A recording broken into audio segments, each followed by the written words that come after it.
चलिए बच्चों आ जाए, स्टार्ट करते हैं। और आज की क्लास का टॉपिक क्या है सर? IS 41। आ जाए सर, आ जाए। One of the most interesting topic. सही है। 8 नंबर की इसकी भी टेस्टिंग जो है मैक्सिमम लिमिट है, और जो है 8 नंबर का मैक्सिमम है। ये पूछा जा सकता है ऑन एवरेज इसके ऊपर या तो 8 नंबर का सवाल बनता है, या तो ये 6 नंबर 5 नंबर के किसी के साथ मिलके भी आता है, या एक दफ़ा इसके ऊपर वाहिद टॉपिक ऐसा है कि इसको यूज़ करते हुए एग्जामिनर ने MCQs को डिच कर दिया।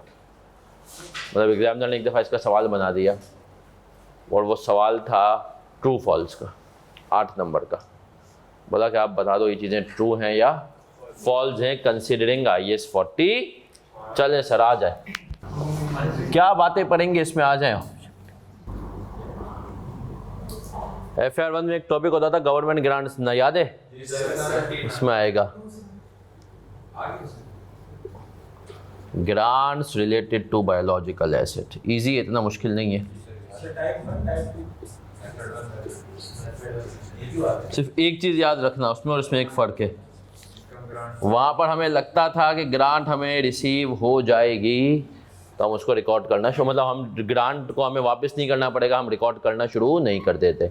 यहाँ पर ये कहता है जब तक सर्टेन ना हो जाए तब तक आप ग्रांट को इनकम नहीं बनाओगे, डेफर्ड ही रखोगे। सही है। तो वहाँ पर वो थोड़ी इजाज़त देता था, यहाँ पर वो थोड़ी सी भी इजाज़त नहीं देता है।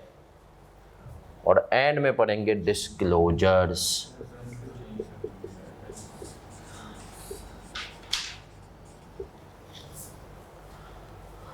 अब आते हैं इसके ऊपर टाइप्स ऑफ क्वेश्चंस, किस किस किस्म के आ सकते हैं ये भी हमें पता हो।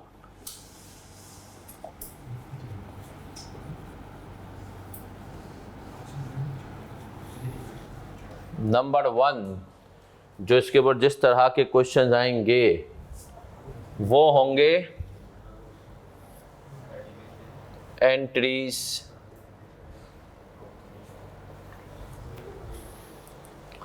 इसके ऊपर एंट्रीज आ सकती हैं। Number 2 disclosure, most important 3 extracts.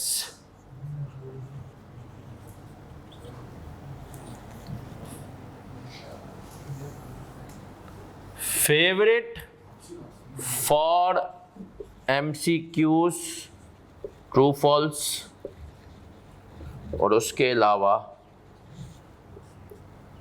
Can be mixed with IS 20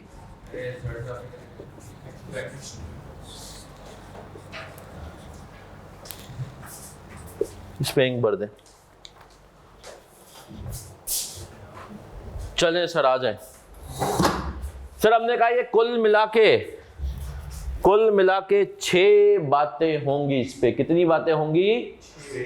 6 बातें हम पढ़ रहे होंगे, और इसको समझना बहुत है सर। स्कोप हमें पता होना बहुत ज़्यादा ज़रूरी है। क्यों ज़रूरी है सर? क्योंकि स्कोप पता होगा तभी तो आगे कुछ होगा नहीं। लेकिन स्कोप से पहले तो था कि चीज़ वजूद में क्यों आई। आसिफ भाई आप क्यों वजूद में आए? एक सवाल है। अच्छा सवाल भाई। मैं अब आप लोगों से देखिए, आसिफ भाई आप बताएं आप वजूद में क्यों हैं? कोई तो वजह होगी कि आप इस दुनिया के अंदर तशरीफ लाए। आसिफ भाई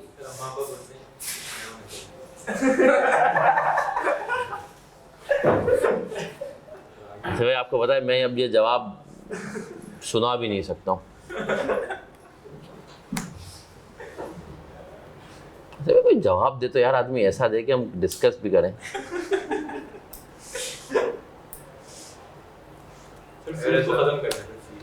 सूद को ख़त्म करना है, माशाल्लाह। ये देखें, ये अब आपने जवाब दिया ना, अच्छा यार, कि मुझे सूद को ख़त्म करना है दुनिया से। Okay, very good.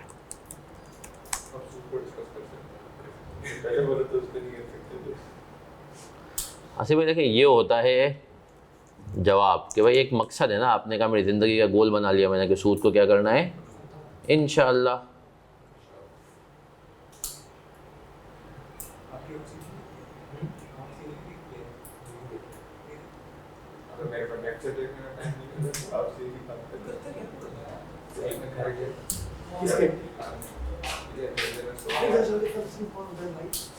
Thank you यार, पानी पिला दे बेटा।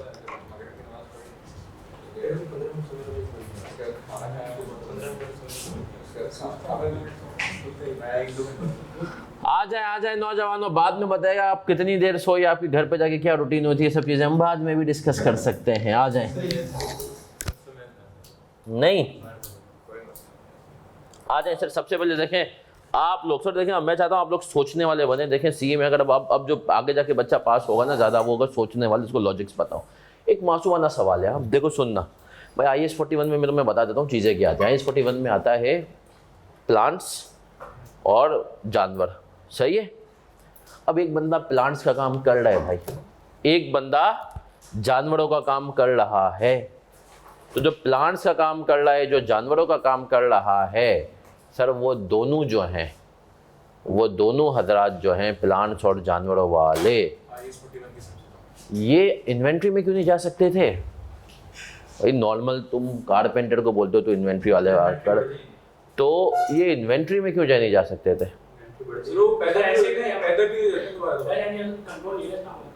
किस पे? तो मतलब गाय पे कंट्रोल होता है, गाय वाले के साथ भाई भागना तो यार फिर हाँ, जहाँ दिल चाहते हैं लस्सी लेके जाते हैं, नहीं जाते भाई गाय, तो फिर क्यों?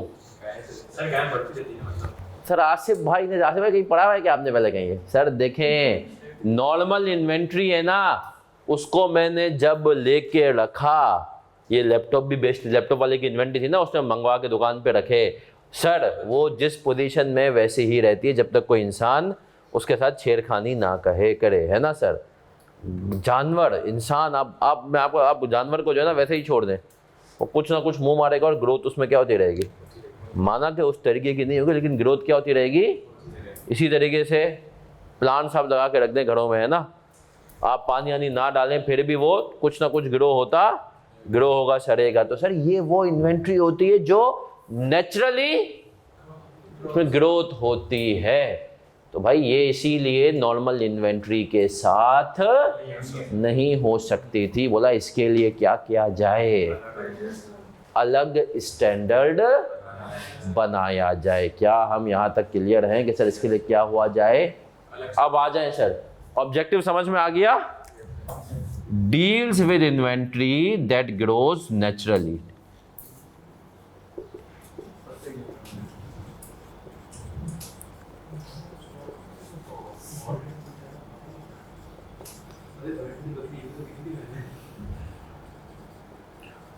ऐसा ही है सर, एक तो नेचुरली ग्रो होती है, इसके बाद एकदम से इसमें गेन भी होता है, बच्चा पैदा हो गया है ना, तो आपने कहा वो एकदम से क्या हो गया, गेन हो गया। तो सर इसकी नेचर यूजुअली वो इन्वेंट्री जो कि नेचुरली ग्रो होती है, नेचुरली प्रोड्यूस हो जाती है सारी चीजें। सर तो यहाँ तक हम क्लियर है। अब आए सर स्कोप पे आते हैं। अगर मैं ब्रॉडली इसका स्कोप बताऊं तो मेरा बच्चा इसका है लिविंग एनिमल्स एंड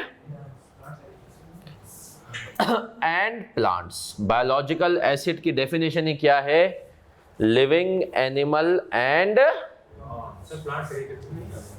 मतलब इसको बायोलॉजिकल एसिड के हिसाब से नाम है, एग्रीकल्चर पूरे स्टैंडर्ड का नाम है, तो बायोलॉजिकल एसिड सही है सर। अब इधर आ जाएं, अफेक्टिवली वो एग्रीकल्चर प्रोड्यूस, एक और कॉन्सेप्ट है उस पर हम आएंगे। अब सब बच्चे इधर देखना, कॉपी कोई नहीं करेगा, ये जरा इंटरेस्टिंग चीज़ है।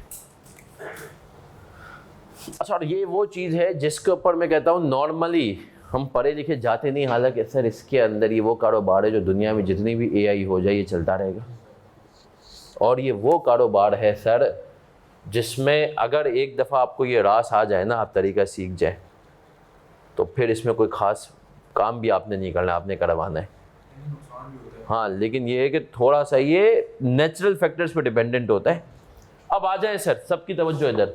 आपने कहा यार मैं जो है ना आम के बाग लगाना चाहता हूँ, अभी आपके पास कोई भी वो नहीं है, तो आपने चलो ज़मीन किराए पे ले ली, चले, सही है, और आपने कहा यार 5 साल के किराए पे मैं ज़मीन ले रहा हूँ, 10 साल के किराए पे मैं ज़मीन ले रहा हूँ, इसमें किराया इतना लंबा ही होता है टाइम पीरियड, क्योंकि सर आपको तो पूरा बाग की तैयारी करना है। अब आपने कहा देखें मैंने आज खरीदी सीड्स, क्या खरीदी? सीड्स, ठीक है। अब ये seeds over the period, suppose करें 2 साल में, 2 इयर्स के पीरियड में ये ग्रो होके बन जाएंगी दरख्त, सही है सर, 2 साल में ग्रो होके। तो सर अब देखें जब सीड्स ग्रो हो रही है ना, तो सीड्स जब तक ग्रोथ हो रही है, अब सब बच्चे इधर देखने, बड़ी इंटरेस्टिंग चीज़ बातें कर रहा हूँ मैं, सीड्स ग्रो हो रही हैं, ग्रोथ हो रही है, जब तक ग्रोथ हुई, ये जब तक ट्री नहीं बनी 2 इयर्स के पीरियड में, हमने कहा सर इस पर क्या आ जाएगा? IS 41, क्या होगा? IS 41 अप्लाई होगा। लेकिन अब बड़े गौर से सुनना, स्टैंडर्ड ने कहा जब ये ट्रीज ग्रो हो गए, अब इसमें आने लगे हैं फ्रूट्स, तो स्टैंडर्ड ने कहा अब ये ट्री IS 41 नहीं रही। अब ये ट्री IS 41 क्यों नहीं रही? सोचो, बोला अब ये उस मशीन की तरह नहीं है जो प्रोडक्ट्स बना बना के दिए जा रही है तुझे, तो तू थोड़ी बहुत मेंटेनेंस कर रहा है, उसके बाद ये मशीन क्या कर रही है? प्रोडक्ट बना बना कर दे रही है। तो बोला बेटा ये जो ट्री है ना, मैं तुम्हें बड़ा सिंपल तरीके से इसको बता रहा हूँ सब, अब इसको हम थोड़ी देर में इसको इंशाल्लाह समझ लेंगे, कॉन्सेप्ट इसके बहुत सिंपल है, इंटरेस्टिंग है। सीड्स से ग्रोथ हो रही है, मैंने सीड्स खरीदे, सपोज करो बाग लगाने के लिए 1 मिलियन के, मैंने एंट्री बनाई बायोलॉजिकल एसेट डेबिट, ठीक है, सूदी दारा 1 मिलियन। सर अब ये ग्रो हो रही है सीड, जब तक ये ग्रो हो रही है ना, अब इसके ऊपर मैं इसकी मार्केट वैल्यू निकालूंगा। सपोज करो ईयर 1 के एंड पे मैंने देखा कि सर इसकी मार्केट वैल्यू हो गई थी 1.5 मिलियन, सही है। Biological asset debit fair value gain कितने से? 0.5, क्योंकि सर अज्यूम किया मैंने कहा 1.5 हो गई थी, ऐसा ही है। ईयर 2 के एंड पे जब ये पूरा ट्री बन गया, अब इसकी वैल्यू हो गई थी 2.5, मैंने फिर एंट्री बनाई biological asset debit fair value gain credit, कितने से? 2.5 माइनस 1.5। अब सर याद रखना 1। अब हमने कहा सर ये यहां तक बायोलॉजिकल एसिड ने कहा अच्छा अब मैं चलता हूं। अब कौन आ रहा है? IS 16। इसको नाम दे दिया गया बेयरर प्लांट। क्या नाम दिया गया? अब बेयरर प्लांट क्या है? बोला यार देखो तुमने जब तक इसको ग्रो कर रहे थे, ट्रीज थे, सही है ना, यहां तक, जब अब ये ग्रो हो गया, क्या हो गया? जब ये ग्रो हो गया तो हमने कहा अब ग्रोथ के बाद ये उस मशीन की तरह है जिस पे हल्की फुल्की मेंटेनेंस करोगे और ये मौसम के हिसाब से प्रोडक्शन देती रहेगी। तो बोला भाई इसको 16 में नहीं रखना। बोला अब क्या करें? बोला अब इसको आप डाल दो PPE में। आप PPE को डेबिट करोगे, बायोलॉजिकल एसिड को क्या कर दोगे? क्रेडिट 2.5। अब आते हैं सर अगर देखो यूजुअली ट्रीज डेप्रिशिएट नहीं होती, उनकी लाइफ बहुत ज़्यादा होती है, सही है। तो ये आ गए, यहाँ तक हम क्लियर। लेकिन अगर कोई लाइफ डिटरमाइन कर दे या हमारा हो कॉन्ट्रैक्ट कि हम भाई बाग हमारे पास 25 साल के लिए, तब हम इसको डेप्रिशिएट करेंगे बाग की लाइफ के हिसाब से, सही है, जो रिमेनिंग लाइफ होगी। यहाँ तक हम क्लियर है? पक्की बात है। अब सर फ्रूट्स भी तो आएंगे, सर फ्रूट्स भी तो आएंगे, लेकिन भाई इन्वेंट्री होगी मानता हूँ, लेकिन सर मुझे तो फ्री में पड़े भाई, मैं तो हल्की फुल्की मेंटेनेंस कर रहा हूँ। अब दरख्त बना लिया ना मैंने, अब फ्रूट्स आने, मुझे क्या उसकी कोई कॉस्ट देनी पड़ी? वो तो थोड़ी बहुत मेंटेन, भाई देखो असल मेहनत थी दरख्त बनाने में, दरख्त बन गया, अब क्या है सर? ये जो फ्रूट्स आते हैं ना, इनको हम कहते हैं एग्रीकल्चरल प्रोड्यूस। क्या कहते हैं? और ये भी living animals and plants, biological assets, और फिर हमने कहा ये अप्लाई दूसरा होता है एग्रीकल्चरल प्रोड्यूस। एग्रीकल्चरल, अब एग्रीकल्चरल प्रोड्यूस क्या होता है? Output of biological acid. Output of, जल्दी से बताओ, भैंस का एग्रीकल्चरल प्रोड्यूस क्या होगा? दूध। भैंस का एग्रीकल्चर प्रोड्यूस क्या होगा? दूध, है ना सर। दुम्बे का एग्रीकल्चर प्रोड्यूस क्या होगा? वूल। जो उसके जिस्म पे जो बाल आते हैं वो क्या है? उसका एग्रीकल्चरल। तो ये स्टैंडर्ड किस पे अप्लाई हो रहा है? Living animals, plants plus agriculture. अब सुनना इधर, पहले साल भाई 5 लाख रुपए के आम आ गए, सही है। अब उसकी एंट्री समझना था कि मैं 2 मिनट में इसमें समझा दूं, बहुत सिंपल है। तो उसकी एंट्री बनाओगे एग्रीकल्चरल प्रोड्यूस में। जब भी आम की बात करता हूं मुझे आमिर लियाकत याद आ जाते हैं। अल्लाह उनको जन्नत में जगा दे, आमीन सुम्मा आमीन। Agriculture produce 5 lakh, 0.5 million, 0.5 million, मानते हो? अब सर देखो ये एग्रीकल्चर प्रोड्यूस आ गया, तुम्हें फ्री में पड़ा, लेकिन अभी आगे तुमने फेयर वैल्यू गेन रिकॉर्ड कर लिया। अब मुझे बताओ अब क्या करोगे? इसका एग्रीकल्चर प्रोड्यूस का बेचोगे? तो बेचते तो इन्वेंट्री हो, तो फिर तुम इस एग्रीकल्चर प्रोड्यूस को भी किस में डाल दोगे? Inventory debit agriculture produce. तो सर जरा पूरी साइकिल समझना। सीड्स लगाए, खरीदा बायोलॉजिकल एसिड डेबिट, सुधीदारा क्रेडिट। सीड जब तक इस काबिल होकर ग्रो ना हो जाए कि वो ट्री बन जाए तब तक उसको रीमेजर करोगे, फेयर वैल्यू गेन रिकॉर्ड करोगे, हो सकता है लॉस भी आ जाए, सही है। फेयर वैल्यू गेन तुमने रिकॉर्ड किया, जब वो इस काबिल हो गए, बड़े हो गए, बड़े होकर के वो क्या बन गए? दरख्त बन गए। दरख्त बन गए तो स्टैंडर्ड ने कहा भाई देख अब इसमें मजीद ग्रोथ, कभी ऐसा दरख्त देखा आसमान तक जा रहा है, खत्म ही नहीं हो रहा है ना। एक अल्लाह ने निजाम रखा है ना कि एक वक्त जाके रुक जाएगा। बोला अब ये उस मशीन की तरह है जो तुझे क्या करके दे रहा है? प्रोडक्ट बना के दिए जा रहा है। तो बेटा इसको अब कहाँ डाल दे? पीपी बना दे, बायोलॉजिकल एसिड खत्म, सही है। ये एक कहानी खत्म हो गई सर, लेकिन अब इसके ऊपर फ्रूट्स तो आएंगे। तो बोला हाँ ना, उसको हम क्या कहते हैं? एग्रीकल्चरल। ये आउटपुट होता है किसका? बोला उस केस में क्या करोगे? इसको हम बनाएंगे इन्वेंट्री, इसको हम बनाएंगे इन्वेंट्री। लेकिन सबसे पहले एग्रीकल्चर प्रोड्यूस पे क्या रिकॉर्ड करेंगे? Fair value gain. कॉपी करना। ये तो मैंने आपको एग्जांपल समझाई किसकी? दरख्त की। रुके जरा, सफर करें आसिफ भाई, सब आएगा।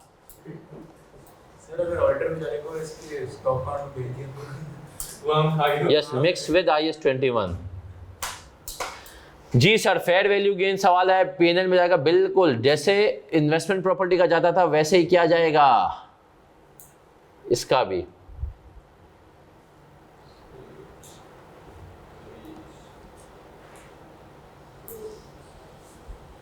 BA is biological acid, AP is agricultural produce.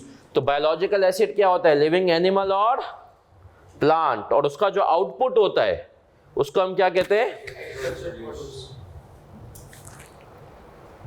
तो भैंस बायोलॉजिकल एसिड है ना, दूध क्या है? और भैंस बच्चा देगी तो वो क्या होगा? वो बायोलॉजिकल एसिड ही होगा।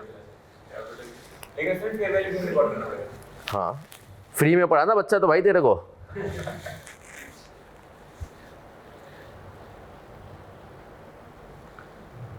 तो सर क्लियर हैं हम? हाँ, लेकिन मैं आपको एक ऑनेस्टली एक बात बताऊं, मैंने पाकिस्तान में किसी कंपनी के ऊपर इस केस को एप्लीकेबल, क्योंकि जो ये काम करते हैं वो कंपनी तो होते ही नहीं है। और पाकिस्तान में जो कंपनियां होती हैं जैसे एंग्रो है, नेस्ले है, मिल्क पैक है, इनको जो दूध चाहिए ये अपने पास ये एसेट नहीं रखती हैं। इनके जो बाड़े होते हैं वो फिक्स होते हैं, ये उनको कहती हैं कि भाई ये बाड़ा तुम ही चलाओगे, तुमसे पूरी प्रोडक्शन हम उठाएंगे। जिसके अंदर टैक्स से पॉइंट ऑफ व्यू से।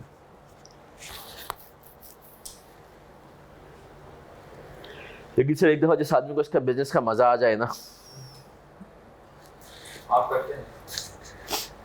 कुर्बानी के केस में मैं थोड़ा बहुत तो मैं इन्वॉल्व होता हूँ। कुर्बानी का काम में एक अलग मजा है मुझे उसमें, और उसमें जब आपको मजा आ जाए ना तो उसमें आप मेजरली प्रॉफिट एंड लॉस नहीं देखते हो।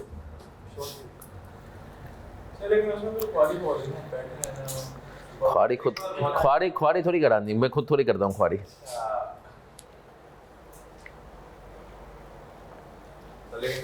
इस दफ़ा इंशाल्लाह मलीर में कुछ इरादा है, सेटअप कर रहे हैं मलीर में, मलीर मंडी इंशाल्लाह।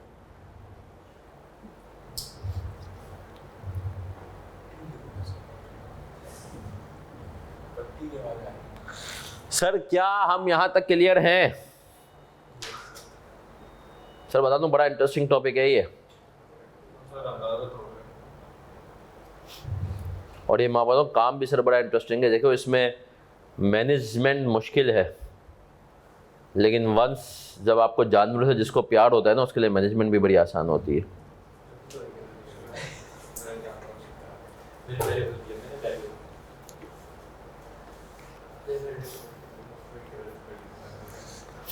और हम शहर वालों को नहीं पता होता, गांव में तो बड़ा कॉमन होता है कि लोग जानवर पाल भी रहे होते हैं सारे। अगर भैंस मर गई, लॉस, इम्पेयरमेंट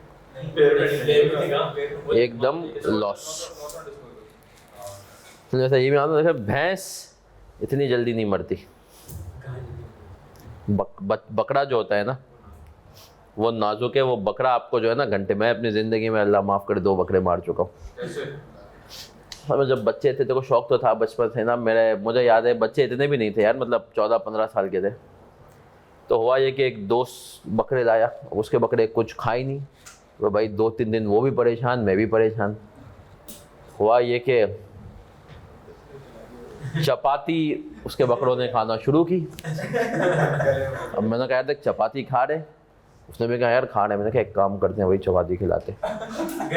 हमने एक अपने इत्तेफाक से मोहल्ले में वो था 20 चपाती हमने उससे बनवाई। अब 20 के बाद ना मोहल्ले वाले ने कहा यार चपाती अब आटा वाटा खत्म है, अब मजीद नहीं बन सकती। हम दूसरे मोहल्ले गए, 15 और लाए, और 2 बकरों को हमने 35 चपातियाँ। अगले दिन क्या, अच्छा बल्कि हाँ अगले दिन मैं कहीं गया हुआ नहीं था, मैं मतलब आउट ऑफ कुछ था। तो मुझे ना, मैं मोहल्ले में पहुंचा हूँ 6-6:30 बजे ना, मुझे मेरे भाई ने कहा बेटा बकरा मार दिया। बोला क्यों? बोला वो कल जिसको चपातियाँ खिलाई थी ना तुमने उसको, वो 5 बजे मतलब बोला 5 बजे वो उसको तो मरने का ज़िबा कर दिया। बोला हमने कहा चलो एक गया है। 8 बजे दूसरा खड़े खड़े गिराए, और उसने तो ज़िबा होने का टाइम भी नहीं दिया। सही है। खैर वही हुआ कि वो बकरे नहीं है, वो बोला वो चपाती हजम ही नहीं कर पाए इतनी, है ना, तो वो चपातियाँ हजम ही। सही है। खैर हमें इतना अंदाज़ा नहीं था वो बेचारा। अब मैंने कहा देखो अब हमने तो देखे ये देखो ये फिक्र किया, हमने कहा खा दी रहे खिलाओ कुछ, है ना। तो इस चीज़ पे ज़रा आप लोग ख्याल रखें भाई, बकरों को अगर चपाती एक हाथ खिलाए। सही है। आ जाए सर, आ जाए सर, बढ़े आगे। तो भाई कितने लोग जो हैं, देखो गाय को कुछ भी खिलाओ, मर गई। अच्छा, ओए ओए भाई, पराठे भी नहीं खिलाओ भाई गाय को। पानी पिला के ना बच्चे ने ऐसे ही दे दिया था, पूरा पराठा दे दिया।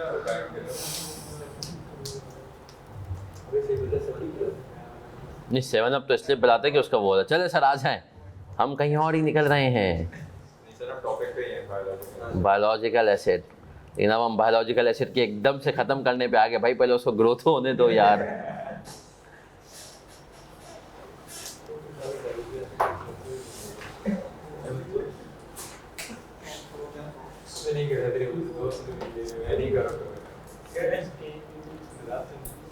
चले मैं बुक किस किस के पास है, किताबें किस किस के पास हैं? मैंने कल बुक ली, एक बंदा मेरी बुक लेके चला गया और वापस भी नहीं लाए तो? वापस भी नहीं लाया था। मतलब कैसी हरकत की मैं आपको बताऊंगा, आप बोलेंगे उसको क्यों भाई? Copyright infringement. हां ना, मैंने कॉपीराइट मैंने बना था, मैंने पूछा, मैंने कहा कि इसके बाहर स्टॉल लगाऊंगा। आ जाए सर, आ जाए। अरे मेरी बुक ले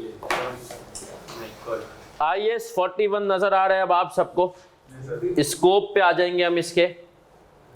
आ गए स्कोप पे? ऑनलाइन वालों ग्रुप में भी भेज दूंगा, अभी तो तुम्हें स्क्रीन पे नजर आ रहा है बेटा, तो ऑनलाइन वाले बच्चे स्टूडेंट ग्रुप पे भी आपको एक किताब में मिल जाएगा। एक्सक्लूडेड फ्रॉम स्कोप क्या है? एक्सक्लूडेड फ्रॉम स्कोप क्या है? Land related to agriculture covered bye.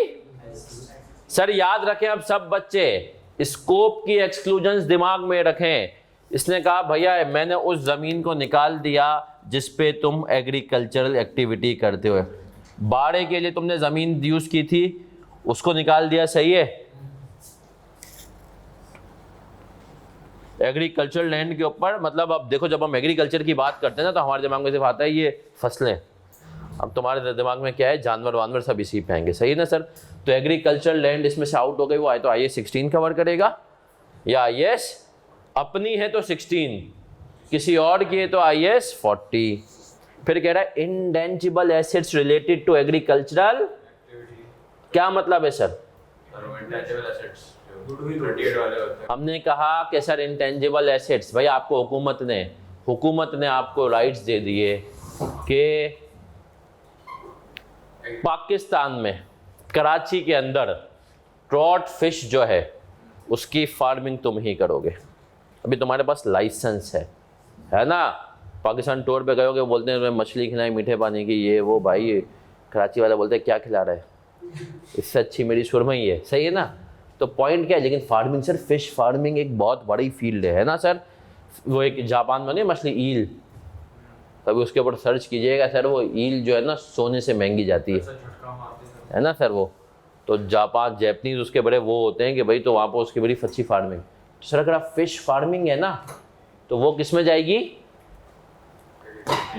वो आपने कह दिया IAS, उसकी अगर फिश फार्मिंग तो इसी में है, लेकिन अगर उसका आपको लाइसेंस मिला हुआ है तो वो किस में जाएगा, 38 में। क्या हम यहाँ तक क्लियर है स्कोप में?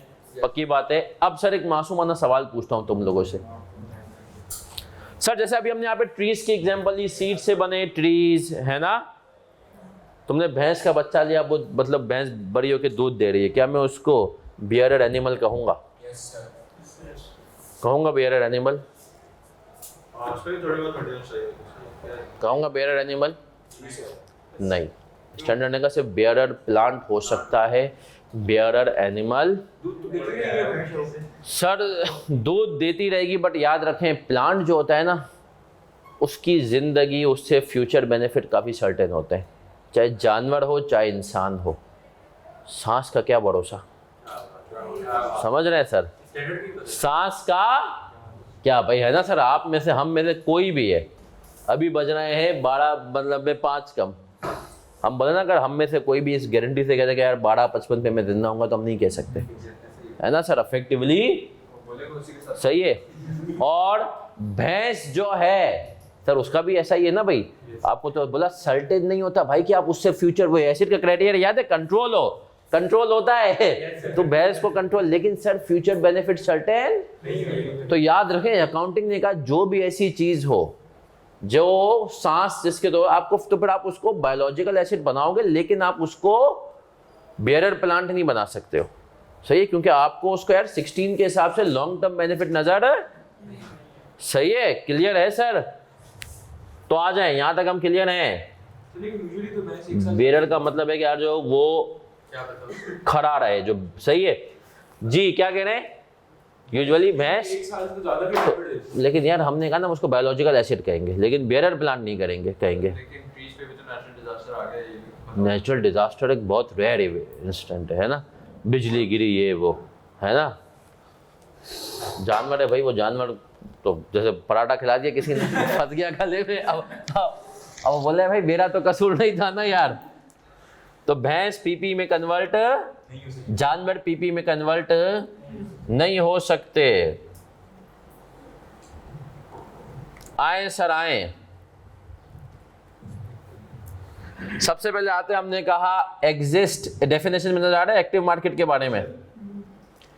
अच्छा आप आ जाए विद इन दी स्कोप पे आते हैं। विद इन, पहले हमने स्कोप तो पूरा किया, स्कोप का जो है with in the scope biological acids हमने पढ़ लिया। बायोलॉजिकल एसिड में क्या मतलब है, लिविंग एनिमल और plant.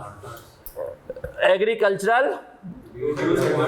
At the point of harvest, क्या मतलब है कि जब तक जरा एग्रीकल्चर प्रोड्यूस समझ में आया, output at the point of harvest का मतलब क्या है सर? जब तक तुमने उसको डिटैच नहीं किया है सोर्स से, डिटैच नहीं किया है सोर्स से। अब सुनना, आम जो दरख्त पे लगा हुआ है वो एग्रीकल्चर प्रोड्यूस है, तुमने तोड़ लिया, वो बन गया इन्वेंट्री, सही है।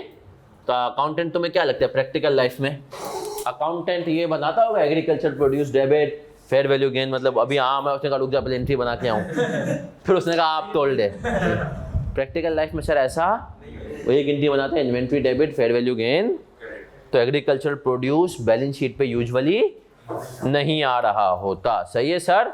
इसी तरीके से भैंस जब तक जो है उसके साथ दूध है, भैंस के साथ, तो एग्रीकल्चर, तुमने दूध निकाल लिया, अब वो क्या बन गया? इन्वेंट्री। तो एग्रीकल्चर प्रोड्यूस फॉरन से क्या बन जाता है? इन्वेंट्री। मानते हो? पक्की बात है। चले सर, तो अब इसने क्या दिया? Government grants related to biological asset. अब आगे आते हैं, डेफिनेशंस पे आ जाओ। Active market exist when the items traded are willing buyers and sellers can normally be at any time and prices are available to public। Sir ये definition हमने कहीं और भी पढ़ी है इकोनॉमिक्स में। किसकी डेफिनेशन थी? परफेक्ट कंपटीशन में था कि होमोजेनियस गुड्स ये वो है ना सर। अब आते हैं agricultural, the management of the transformation of a asset for sale into और another। आए सर इसको जरा समझते हैं अब।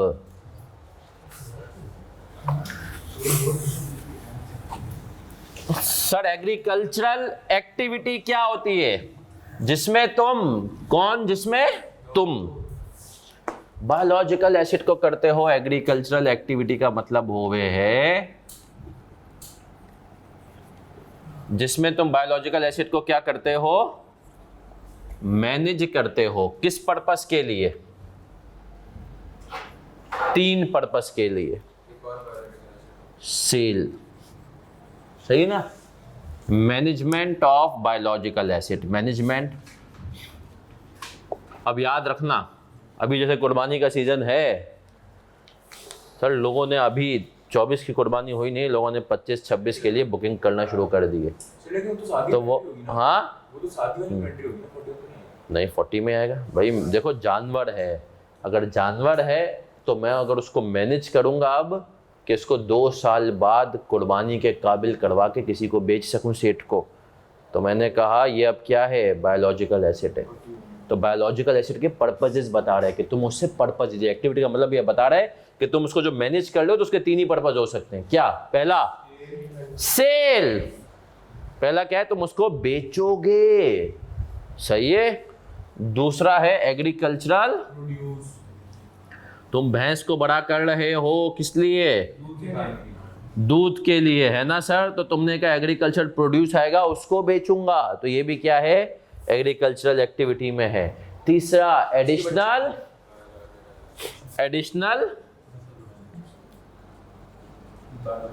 ये भी बहुत बड़ा सर है धंधा, आपको पता है। अब मैं आपको इसके ऊपर एक एग्जांपल देता हूँ। इसके अंदर सर हर मैं आपको इसके एक एग्जांपल देता हूँ। गायों में एक गाय चाहे वो दिखने में दुबली पतली हो, बेकार हो, मतलब अल्लाह माफ करे बेकार थे, मतलब वो बिल्कुल आपको लगे कि यार 70-80 हज़ार रुपये से ज़्यादा की चीज़ नहीं है, वो 7-8 लाख में बिकती है। नहीं, खूबसूरत भी नहीं। उसके बाद अगर वो खाली पेट की गाय हो, अब खाली पेट की गाय का मतलब ये होता है कि वो बच्चा उसके जैसा नहीं होगा, सही है। बच्चा उसके जैसा मतलब जो भी मेटिंग होगी ना, तो जो मेल होगा उसके ऊपर बच्चा जाएगा, सही है। तो पास्ट प्रैक्टिस, जब एक गाय ने 2-3 दफा बच्चे दे दी हो ना, और ये नजर आ जाए कि यार बच्चा इसके ऊपर नहीं जा रहा, बल्कि वो बच्चा बैल के ऊपर जा रहा है, अब्बा के ऊपर जा रहा है, तो सर उस गाय की डिमांड क्या हो जाती है? बहुत ज्यादा। क्यों सर? बोलते हैं किसी नस्ली जानवर से अब इसकी, अब ये उसकी नस्ल परवान चढ़ाएगी, आप समझ रहे हैं। तो वैसी जो गाय हैं, अब आपने कहा सर, तो ये मानो इनटू एडिशनल बायोलॉजिकल एसेट्स। तो अगर किसी के पास ऐसी गायों का स्टॉक हो, सही है, तो वो उसके बायोलॉजिकल एसेट है, लेकिन उनका पर्पस ना बेचना है ना एग्रीकल्चरल प्रोड्यूस है, एडिशनल बायोलॉजिकल, ये सिर्फ है इसलिए कि नस्ल चलाएंगे और ये बच्चा अपने ऊपर नहीं लेंगी। सही है, तो इसको अगर उस टर्म में आप जाए ना, क्योंकि हमने कहा ना मुझे इस काम का आइडिया है थोड़ा बहुत, क्या उसको कहते हैं खाली पेट की गाय। सही है, अगर ये पता चल जाए ना कि यार ये जानवर है, इसके पास खाली पेट का जानवर है, सर उस गाय के लिए ना खरीदार पागल हो जाते हैं। जो फार्मिंग करते हैं ना वो बोलते हैं यार ये जानवर असल जानवर है। सही है, खैर उस इंडस्ट्री में भरोसा बहुत चलता है चीज़ें। हाँ कि यार ये सही है, तो ये बात आप याद रखना। सही है, और उसमें पेमेंट टर्म्स भी डिफर होती हैं कि देख अभी पैसे तो आधे लेगा, बच्चा होने के बाद बाकी आधे पैसे तुझे देंगे। सही है सर, तो क्या हम यहाँ तक क्लियर हैं? तो हमने कहा sale agriculture produce additional biology. अब सब किधर हो जाए, सब किधर हो जाए इधर। मैंने कुत्ते का बच्चा लिया, अब मैं उसको पाल रहा हूँ सिक्योरिटी पर्पस के लिए, क्या वो इसमें आएगा एग्रीकल्चर एक्टिविटी? क्योंकि सर उसका पर्पस क्या है? सिक्योरिटी। एग्रीकल्चरल एक्टिविटी का मतलब ये है कि जो 3 पर्पस इसके लिए हो, और एडिशनल बायोलॉजिकल एसेट्स।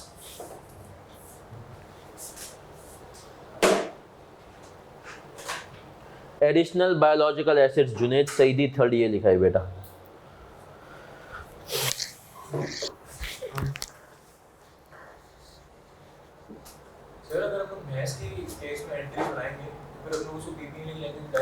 वो बायोलॉजिकल एसिड ही रहेगी हमेशा, उसमें बायोलॉजी वो वाली एंट्री नहीं बनेगी, पीपी डेबिट बायोलॉजिकल एसिड, बाकी उसका एग्रीकल्चर प्रोड्यूस आता रहेगा।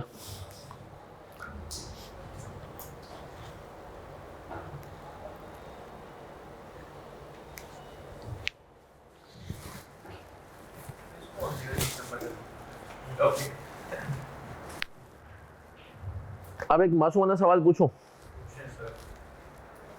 ये ट्रू फॉल्स भी आया था कि आपके पास पेपर्स में। उसने कहा fish farming and catching the fish from ocean both are agriculture activity. True या false? False. Fish farming and catching the fish from ocean, हमने कहा वो दोनों एग्रीकल्चर एक्टिविटी है। नहीं सर, देखिए मैं जो फार्मिंग कर रहा हूँ वो अलग है। सही है, मैं वो जो मछली समंदर में खुद गिरो उड़ेगी ना, उसमें मेरा क्या कमाल है भाई? सही ना, तो हमने कहा तो ये इस किस्म की चीज़ें कॉन्सेप्चुअली पूछता है कि अगर ये डेफिनेशन इसकी इसलिए इंपॉर्टेंट, और ये वाइट टॉपिक जिसके ऊपर क्या आ चुके हैं ट्रू एंड फॉल्स। तो याद रखिएगा बच्चों कि ये टॉपिक है बहुत इंटरेस्टिंग, लेकिन कॉन्सेप्चुअल इसमें बड़ा चीता होना है। और मैं आपको एक बात बता दूं, ये शायद वाहिद टॉपिक है जो शायद तुम आज पढ़ोगे उसके बाद ज़िंदगी में कभी काम नहीं आएगा। मतलब ये इसका पाकिस्तान, हाँ अगर पाकिस्तान से बाहर चले गए और अगर तुम लोग चले गए नेदरलैंड, अभी मेरे एक नेदरलैंड में एक पाकिस्तानी सीए माशाल्लाह गया है, तो वहाँ पर नेदरलैंड स्विट्ज़रलैंड में आपको पता है दुनिया का जो दूध है ना, दूध की एक्सपोर्ट मार्केट है, वो दूध की एक्सपोर्ट मार्केट 2 मुल्कों ने संभाली हुई है। कौन से?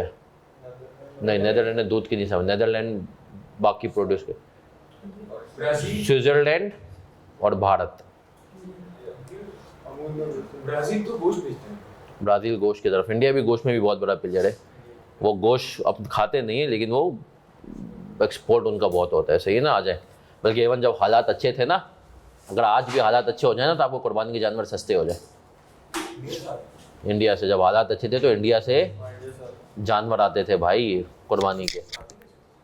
बॉर्डर क्रॉस होती है भाई, आ जाएं। चले सर आ जाएं। The management of the transformation of bio for sale into additional agricultural produce और बायोलॉजिकल एसिड की डेफिनेशन समझा रहे क्या? A living plant. Agricultural produce की बात कर रहे हैं, harvested of the entities biological acid. सही है, मतलब जिसको आप हार्वेस्ट कर रहे हैं उसका जो आउटपुट है वो एग्रीकल्चरल प्रोड्यूस है।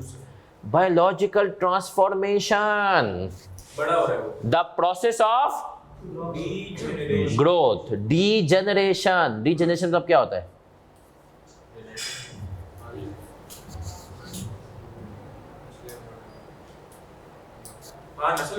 नस्ल बढ़ना। सही है, उससे आते हैं production and procreation that cause an increase in the value और तो बायोलॉजिकल ट्रांसफॉर्मेशन होती क्या है सर? कोई भी ऐसा प्रोसेस जिससे तुमने कहा जानवर या जो है पेड़ पौधा बढ़ रहा है, सही है, और आपने कहा नया पेड़ पौधा हो रहा है, वो सारी चीजें किस में आ जाएंगी सर?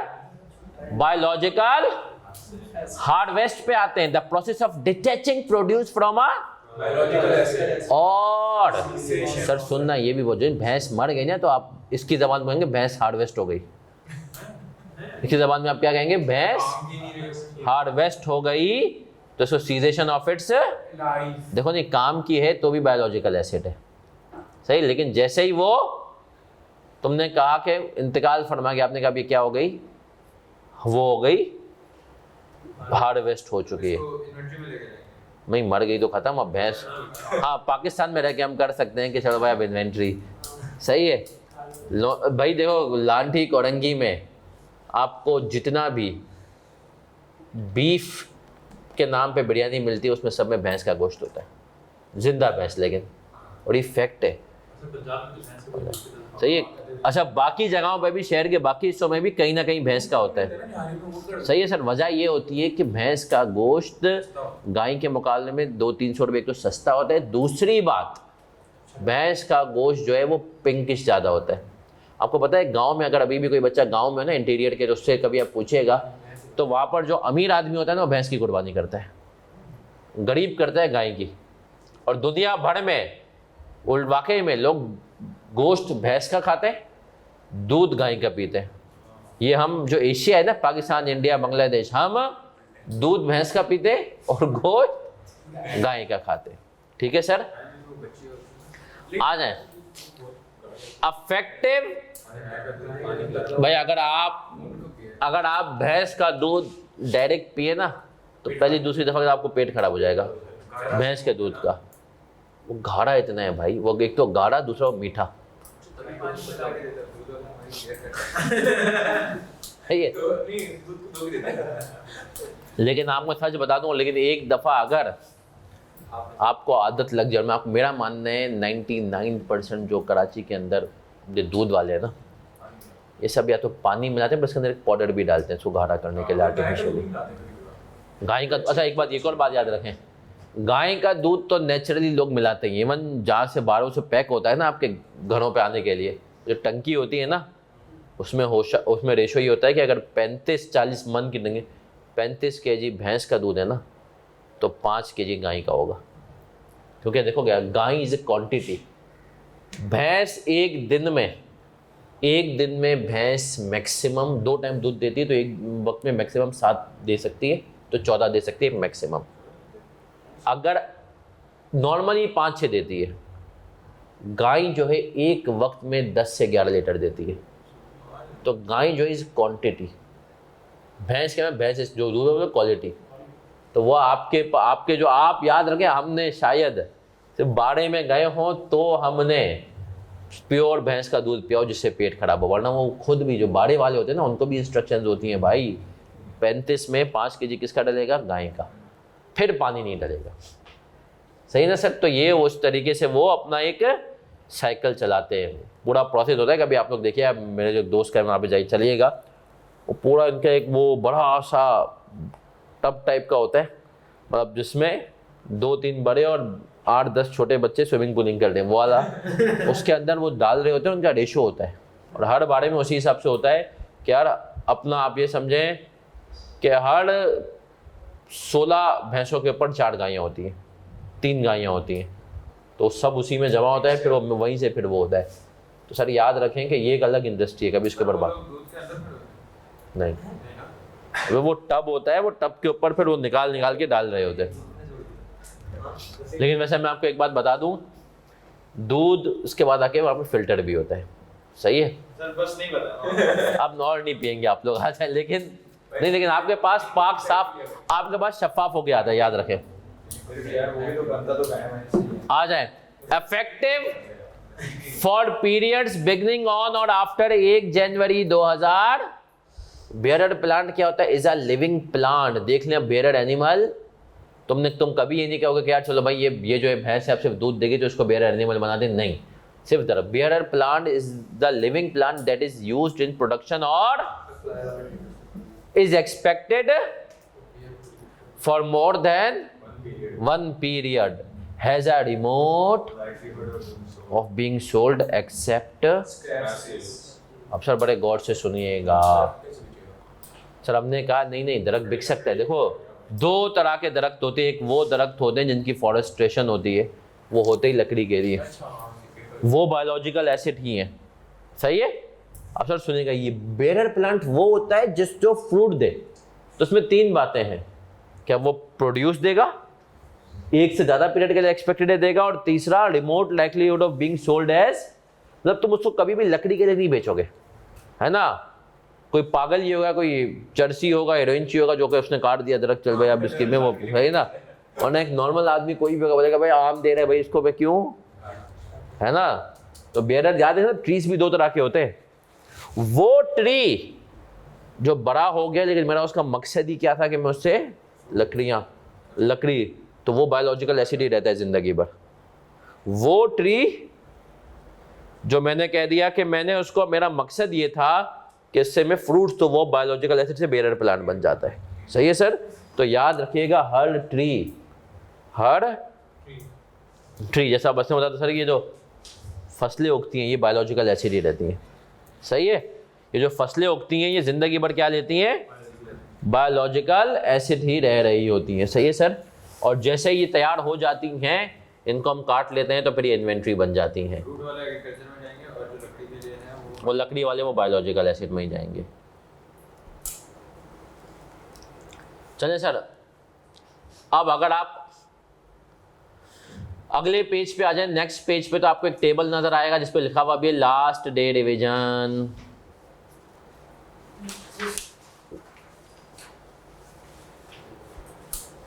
आ गया, उसकी लिस्ट पड़ी हुई है। बायोलॉजिकल एसिड्स में कहा शीप है तो उसका एग्रीकल्चर प्रोड्यूस क्या है, वूल, सही है। तो अब इस दफा जब कुर्बानी पे तुम जानवर देखो, धुम्बा देखो, तो तुम्हें IS 41 याद आए, सही है, कि मैं एग्रीकल्चर प्रोड्यूस पे हाथ लगा रहा हूं, आ जाए। Products that from processing after, बोला अब ये इन्वेंट्री में जाएंगे, यान, कारपेट वगैरह, ठीक है। Trees in timber, agriculture produce क्या होगा, फेल्ड ट्रीज, मतलब वो ट्रीज जो कि तुमने काट दी और वो काटने की पीरियड पे आ गई हैं। इसके बाद लॉक्स जो होंगे उनके वो क्या होंगे, इन्वेंट्री। अगर आप डेयरी कैटल है, बायोलॉजिकल एसिड, एग्रीकल्चर प्रोड्यूस क्या है, मिल्क। चीज हो गया, आगे निकल गया, प्रोसेस चीज हो गई, inventory. Cotton plants, harvested cotton. Sir एक सबसे ज्यादा दही क्या होगी, तो दही क्या है, इन्वेंट्री, है ना। गाय खुद दही नहीं निकाल रही होती भाई, आ जाए। Thread clothing, sugar cane, harvested cane, sugar, tobacco plants, उसकी लीव्स, पिक्ड लीव्स और tea bushes, pick leaf tea, fruit trees, pick oil palm, picked fruit, और उससे पाम ऑयल क्या हो जाएगा, रबर ट्रीज, बायोलॉजिकल एसिड है, उससे जो रबर लेटेक्स, वो, और आपने कहा जब रबर प्रोडक्ट्स होंगे वो क्या हो जाएंगे सर, उसके प्रोसेस, उसमें इन्वेंट्री। अब आ जाए सर MCQs देखते हैं ना, कुछ आ जाए, चेक तो करें कि आप लोग कितना पहुंचे हैं आगे। तुम लोग उसने MCQs तक पहुंचाए, नहीं पहुंचाए प्रिंट में,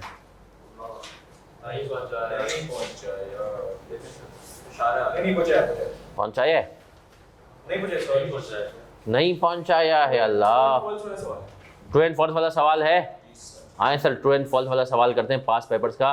पेज नंबर बुक के अंदर मेरा बच्चा ही आ रहा होगा, 53 है, March 21,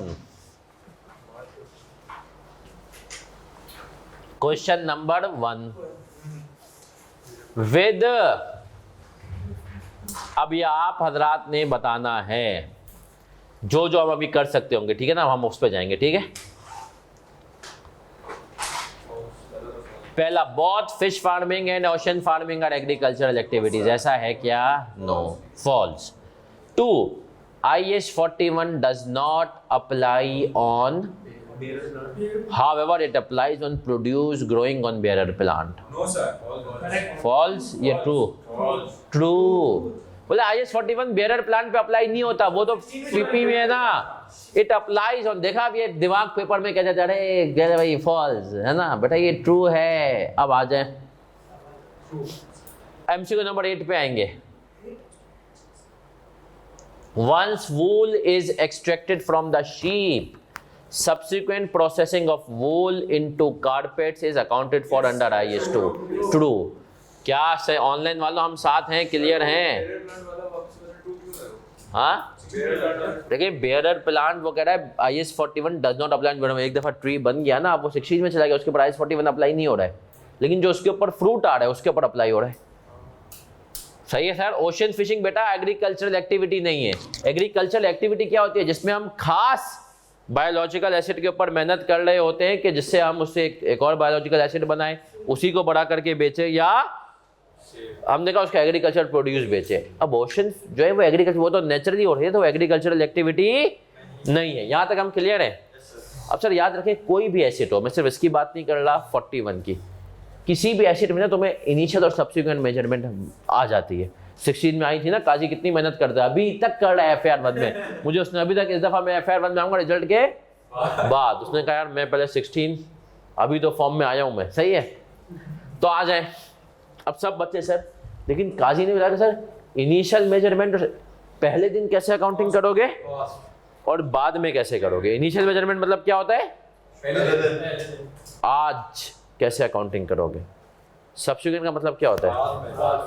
बाद में कैसे करोगे? आज कैसे करोगे, बाद में कैसे करोगे? क्या मैं यहाँ तक क्लियर हूँ? इनिशियल मेजरमेंट और सब्सिक्वेंट, इनिशियली कैसे होगी, सब्सिक्वेंटली कैसे होगी, यहाँ तक एम आई क्लियर? पक्की बात है। चलें सर अब आगे बढ़ेंगे। सब बच्चे प्यारे और इधर देख लें।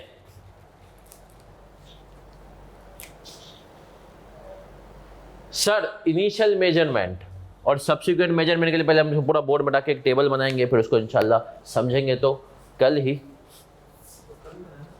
टेबल भी कल बनाए। हाय क्या चले सर, अगर आज की क्लास को स्टोरी टाइम से पहले हम क्विकली समराइज करें तो आज की क्लास में हमने क्या पढ़ा? ऑब्जेक्टिव क्या है यार? ये उस इन्वेंटरी को डील करता है जो, तो इसके ऊपर IS-2। दूसरा हमने कहा स्कोप क्या है? लिविंग एनिमल एंड, तो लिविंग एनिमल में क्या चीजें आती हैं? हमने कह दिया कि सर हमारे पास गाय, जितने भी एनिमल सब आ गए ना कर्म को, प्लांट्स, हर तरह के प्लांट्स, क्रॉप्स व्रॉप सब आ गई। फिर आगे बढ़े, हमने कहा कि सर इसकी समझ एक सीड होता है, सीड ग्रो होता है जब तक वो ट्री नहीं बनता है। वो IS-41 में ट्री बन गया, किस में चला गया? IS-16 में। बेरर प्लांट, बेरर प्लांट क्या होता है? जिसके अंदर 3 बातें हो। पहली बात बेरर प्लांट का जो फ्रूट देगा, दूसरी बात जो एग्रीकल्चरल फ्रूट नहीं और 1 साल से ज़्यादा देगा, फ्रूट देगा 1 साल से ज़्यादा देगा, तीसरा जो कि स्क्रैप के तौर पर, उसकी लकड़ी के तौर पे बेकार नहीं जाएगा। फिर आगे बढ़े थे हम, सर हमने कहा था इसके स्कोप के अंदर क्या चीज़ें नहीं आती? वो लैंड जो कि एग्रीकल्चरल एक्टिविटी में यूज होती है, और वो इंटेंजिबल जो एग्रीकल्चरल के तुम्हें मिले हुए होते हैं, सही लाइसेंस वगैरह मिला। फिर आगे बढ़े थे, हमने कहा था इसके अंदर बायोलॉजिकल एसिड्स आते हैं, एग्रीकल्चर प्रोड्यूस आती है, और government grant related to biological asset. Grant अभी हमने किया, तुम्हें हमने उसका आइडिया दे दिया। सिर्फ एक फ़र्क है कि जब तक सर्टेन ना हो यहाँ पे हम ग्रांट को इनकम नहीं बनाते। सही है सर। फिर आगे बढ़े और हमने पढ़ा एग्रीकल्चरल एक्टिविटी क्या होती है। एग्रीकल्चरल एक्टिविटी क्या होती है?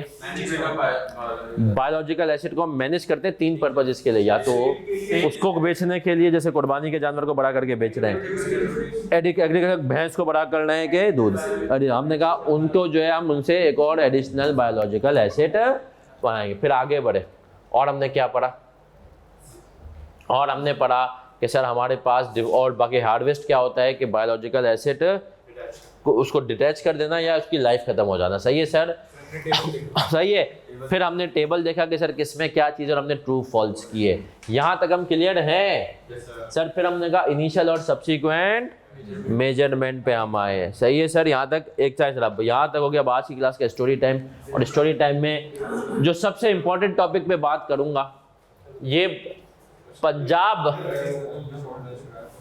चले सर आ जाए। एक बहुत इंपॉर्टेंट टॉपिक है जिसका नाम है कि सर क्या हमें इस वक्त कोई ट्रेनिंग करनी चाहिए। सही है। आर्टिकल्स में जो हमें हेल्प करे। तो एक बात आप याद रखें कि सर ट्रेनिंग्स आपको आर्टिकल्स में कोई हेल्प नहीं करेंगी। फर्म को, अच्छी फर्म को, बड़ी फर्म को, देखें जो बिग 4 बिग 6 फर्म है ना, उनको ये फ़र्क नहीं पड़ता कि तूने कोई ट्रेनिंग। अभी मैंने कहा पंजाब में कुछ लोग भाई 14,000 में पूरा इंडक्शन प्रोसेस बेच रहे हैं, 16,000 में हम तुम्हारी हेल्प करेंगे। क्या हेल्प कर लोगे? हाँ, अगर तुम्हारा कोई प्रॉपर इतना अच्छा रेफरेंस है। पंजाब में आपको बताऊँ ना, बच्चे के लिए आर्टिकलशिप के हालात बेचारे के लिए ऐसे हैं, जो बच्चे पंजाब के वो कन्फर्म भी करेंगे बहुत मुश्किल है। यकीन माने सर, उधर वो छोटी से छोटी फर्म में भी जाते हैं ना, तो वहाँ पर उनको आर्टिकलशिप नहीं मिल रही होती, धुतकारा जाता है अक्सर। लेकिन सर कराची में इसके निस्बत बहुत अच्छे हैं। तो वहाँ पर अब बच्चों का ना नए नए मंजन बेचे जा रहे हैं कि यार तुम ये कोर्स कर लो। कोई कह रहा है कि तुम एक्सेल का कोर्स कर लो। भाई आप एक बात याद रखें, सबसे पहले फर्म आपको एक्सेल सिखाएगी। सही है। फर्म आपको सबसे अच्छा चीज़ सिखाती है एक्सेल है। सही है। सबसे ज़्यादा आप उसमें चीते हो जाते हो। सही है। और तुम बाकी ये हैंड ऑन कोर्सेज में भी करो। अब एक्सेल का कोर्स करने की क्या ज़रूरत है, पहली चीज़। दूसरा इंपॉर्टेंट पॉइंट, क्विक बुक की ट्रेनिंग, जीरो की ट्रेनिंग, किसी भी सॉफ्टवेयर की ट्रेनिंग तुम्हें करा देंगे, कोई ज़रूरत। अच्छा ये ज़रूरत वैसे भी तुम्हें, हाँ अगर कुछ करना है ना भाई तुझे फर्म में जाने के लिए, तो एक काम कर, वो एक काम ये कर, कोशिश ये कर कि अगर टाइम में सब कुछ है तो 4-6 महीने कहीं प्रैक्टिकल एक्सपीरियंस कर ले, अनरजिस्टर्ड काम कर ले अगर टाइम है तो। उसका पता है बेनिफिट क्या है? वो बड़ी फर्म को फ़र्क नहीं पड़ेगा, टॉप 6 को फ़र्क है, लेकिन जो उसके बाद की फर्म्स है ना, ख़ास तौर पे कैटेगरी बी और फिर सी, जैसे हमारी फर्म कैटेगरी बी है, तो हमें वो बच्चा थोड़ा हेल्प, क्योंकि देखें जो बड़ी फर्म होती है ना उसके अंदर स्पेशलाइजेशन होती है। ऑडिट में ही बच्चा लगा हुआ है, इंटरनल ऑडिट में ही लगा हुआ है ना। अब हमारी फर्म जो होती है ना, छोटी फर्म इन द सेंस जो कैटेगरी बी और सी और उसके बाद और नीचे। अब हम लोगों का पॉइंट क्या होता है, अब जैसे बाकी बी में भी बहुत सारे, लेकिन मेरा पॉइंट है कि मैंने अपनी फर्म में अफेक्टिवली कोई डिपार्टमेंट्स अलग नहीं किए हुए सिवाय टैक्स के। अब यार मैं अगर बच्चा फारिग है ना, तो इसमें हो सकता है अभी एक ऑडिट निपटाया हो और मैं इसको 3 महीने के लिए बुक कीपिंग पे डाल दूं कि यार ये बच्चा फारिग है, फिर उसको मैं 3 महीने के बाद किसी फिक्स एसेट्स रजिस्टर बनाने वाले असाइनमेंट पे डाल दूं, फिर ऑडिट पे डाल दूं। समझ रहे हैं आप? तो हमें जो है ऐसा बच्चा अच्छा लगता है जिसने 4-6 महीने का उसके पास तजुर्बा, मतलब तजुर्बा इसलिए कि यार उसको पता हो क्लाइंट डीलिंग क्या होती है, कैसे होती है।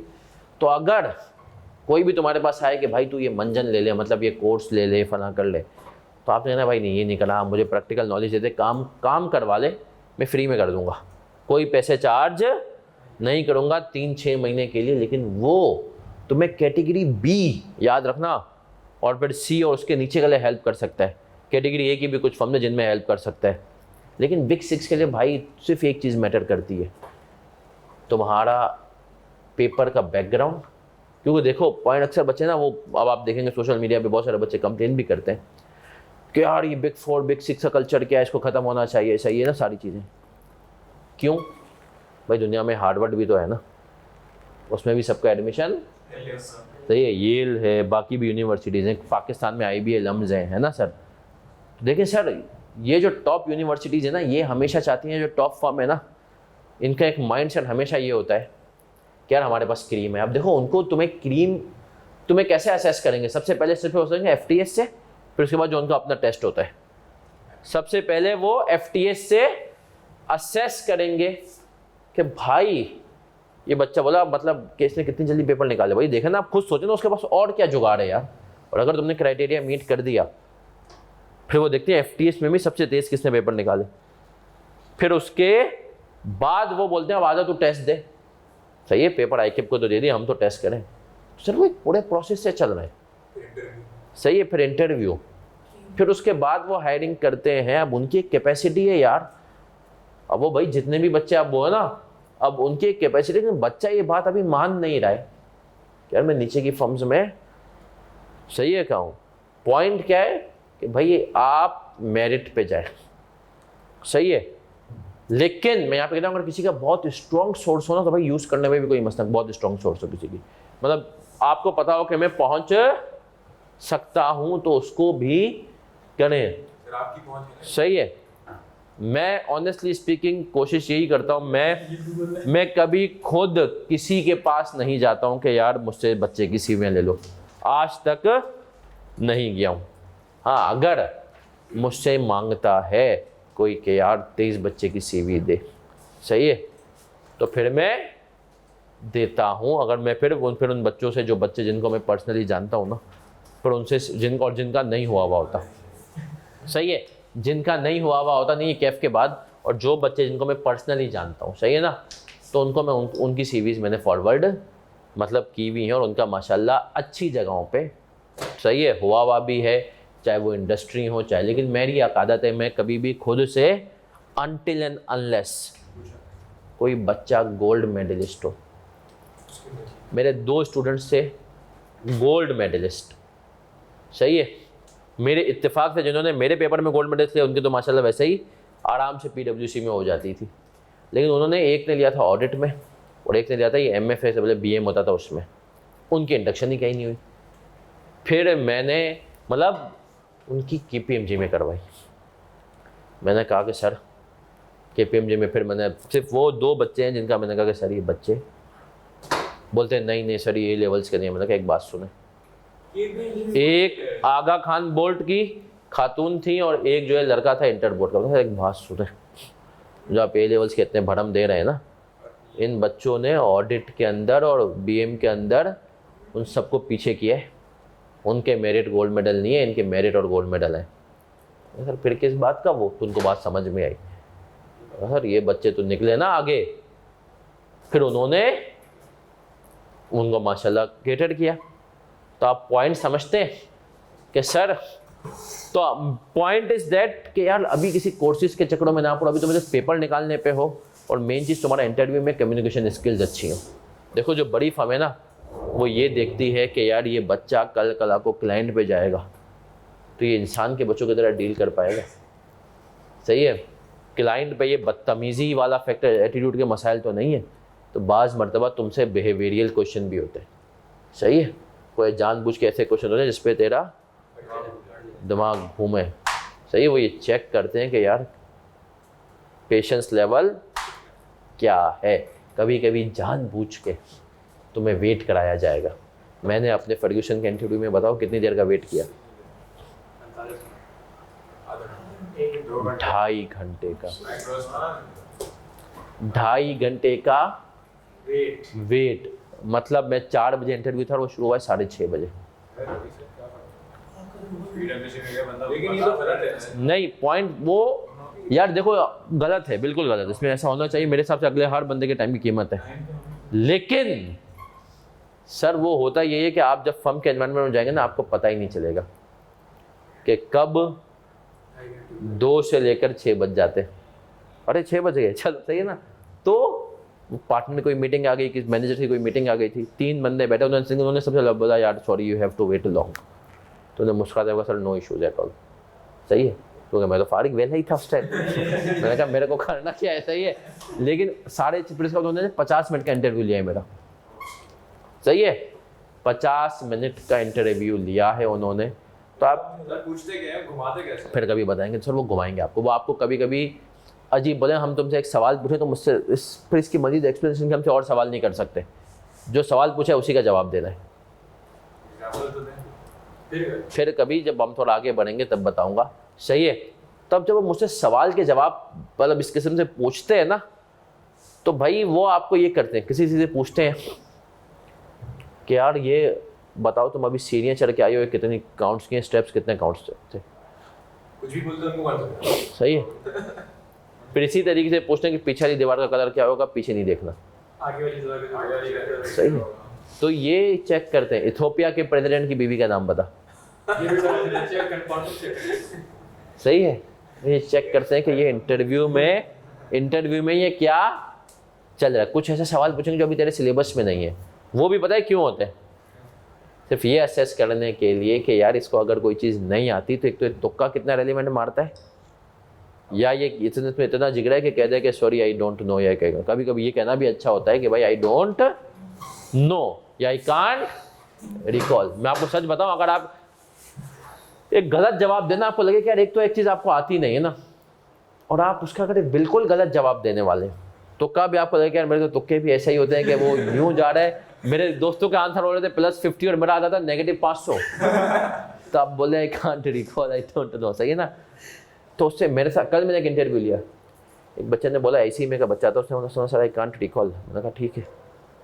हाँ, अगर कोई बहुत बेसिक सवाल होता है, कोई बच्चा बोला आई कांट रिकॉल, तब बोलते कैसे याद नहीं है, लेकिन अगर हमें पता होता है ना कि हो सकता है कोई चीज़ पता हो, चीज़ ना पता हो। सही है। तो सर ये मेंटली अभी से अपने आप को बस ये रखें, अभी अपने कम्युनिकेशन स्किल्स पे ये जो चीज़ है ना आपकी, ये मैटर करेगी, और पेपर जितना जल्दी, मेन चीज़ ये होती है। चलें सर, हम मिलेंगे इंशाल्लाह सैटरडे को। यार इस वीक सैटरडे रख लेते हैं, अगले वीक शायद फिर मुझे फ्लाई, बल्कि मेरा माइंड में एक और स्कीम थी, मंडे को होती है तुम लोग की MFA, तो अगर हम इसको मंडे से लेकर थर्सडे कर ले तो है ना। लेकिन इस वीक तो हम सैटरडे को लेंगे, सही है। लेकिन सैटरडे को अभी कंफर्म होगा, मैं इससे पहले जाके रूम अवेलेबिलिटी पूछूंगा, ठीक है। कल क्लास का आपको पता चलेगा शाम तक, ठीक है। ओके, अल्लाह हाफिज़। सैटरडे को कर लूँ, सही ना। फिर बेटा अगली क्लासों में जो है बहुत बहुत इंशाल्लाह क्लासें बाकी हैं। अल्लाह हाफिज़।